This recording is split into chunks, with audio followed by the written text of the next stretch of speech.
All right, guys. So I have been meaning to drop by every senior pit crew class this month, and I still want to make sure that I get into a lot of them, but for whatever reason, I'm having trouble getting into all of them.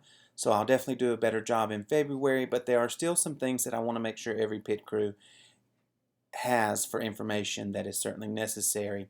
Because in January I wanted to talk about financial aid. All right, so specifically I'm talking to the people who are going to a 4-year college or even a 2-year college technical school. So the idea of financial aid is important because if you're going to school after high school, you need to figure out how to pay for it. Okay, so financial aid, we know there's money to pay for your post-secondary education. Examples are listed here: grants, scholarships, loans, and work-study programs. Grants and scholarships are basically just money that are given to you for whatever reason. We've got needs-based and merit-based, and we'll talk about that more in just a second. Loans, guys, we recognize that the difference there is that you're paying that back. So, sources of financial aid. This is really what I want to talk about: federal government, state government, institutional scholarships, money specifically for people who are attending a particular college or university. For example, if I'm going to West Georgia, West Georgia's financial aid office has specific scholarships that are only for West Georgia students. Private foundations and employers and private companies. Roper is one that comes to mind as one of our local companies that give a scholarship, one, for a student planning to major in engineering, but two, to children whose parents work at Roper. So that's good. And then, of course, professional and service organizations. We've got some of those starting to come in. I know I send those out through Remind and email, so make sure you're aware of all of those.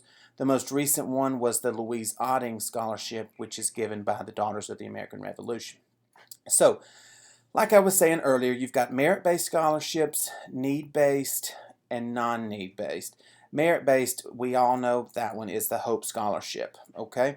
Student or parent loans, employment opportunities, work-study programs, those are for students who plan to work on the campus of a particular university so that that can help pay for their college. So that sometimes is something that students do. Who can get federal student aid? Obviously, U.S. citizens, high school graduates, eligible degree programs, valid social security number, males registered for selective service, and you have to always maintain satisfactory academic progress. And so once you get into a college, they will outline what that satisfactory academic progress is. Okay, so I want to come down here. All of this begins, guys, by completing your FAFSA. That's free application for federal student aid. One of the most difficult things for us as guidance counselors is convincing everyone that that's not really an option whenever you go to a college. So we'll have graduating seniors in the fall call and say, they don't have my Hope Scholarship and I know they earned it. Well, they did, but if you don't do your FAFSA, that college is not going to know anything about you or having earned the Hope Scholarship. So that's important. So it becomes kind of a formula: cost of attendance minus expected family contribution. And then that is how they arrive at your financial need. Factors that influence that: family size, independent versus dependent student, income, savings, assets, and then the number that are in college for a particular family. So all of those are important factors.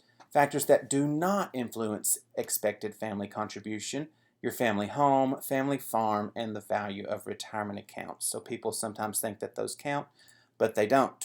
All right. Federal programs, we know the big one, Pell Grant. Many of our students get the Pell Grant.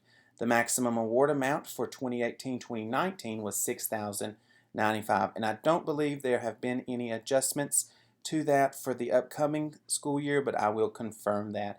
There are also some supplemental educational opportunity grants. Again, you will expose yourself to all of this once you complete the FAFSA, okay?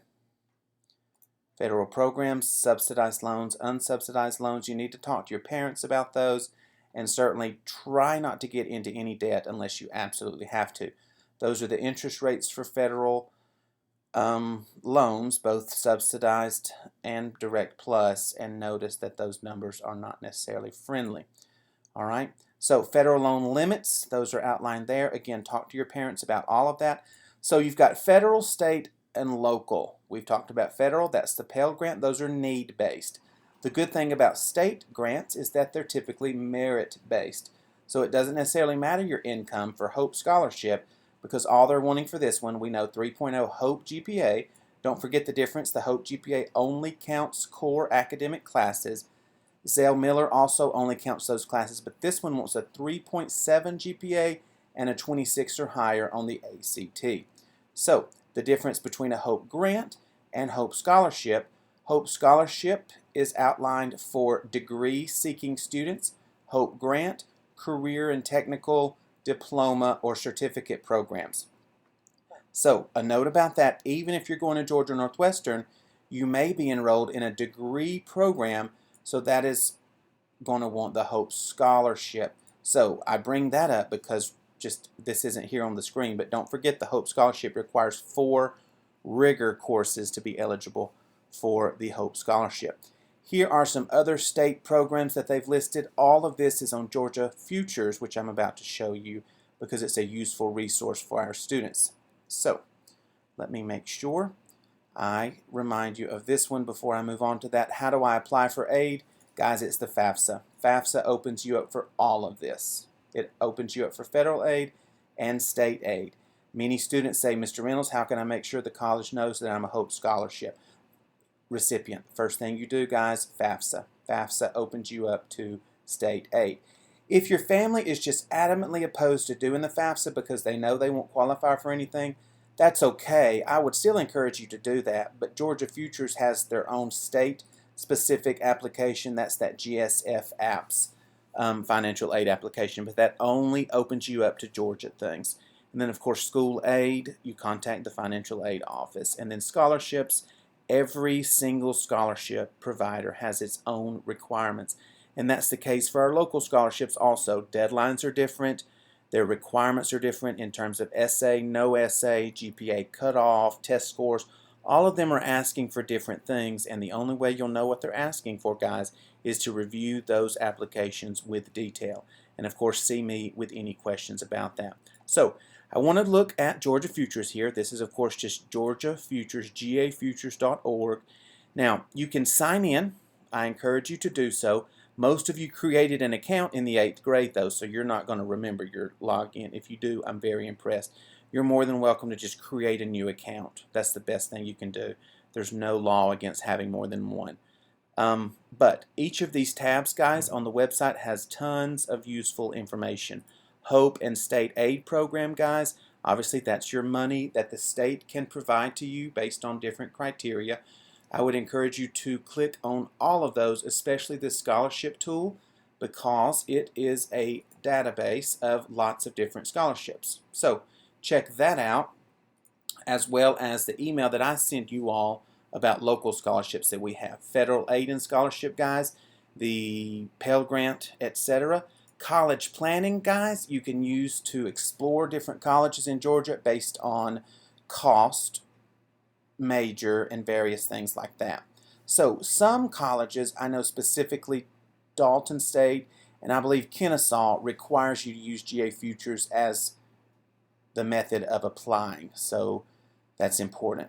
High school transcripts, guys, I would encourage you to not use this tool, but simply email Holly Kelly at walkerschools.org directly so that she can send your transcript. And the reason there is because she keeps detailed records of every place that she sends your transcript so that no one can dispute that outside of our building in terms of a place who might say they don't get it, for example.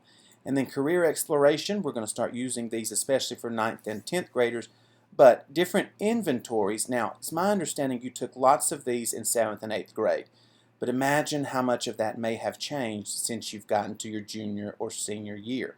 So career planning, learn about yourself. In other words, different interests and skills that you have may lend itself more heavily towards specific careers or trade jobs. So you kind of want to know some of those things so that you can know what plan is best for you. So that is all of that in a very brief summary that I hope you'll be able to use during Pit Crew. But again, I'm going to be coming into those classes to make sure you have this information, but always reach out if you need anything. Thank you very much.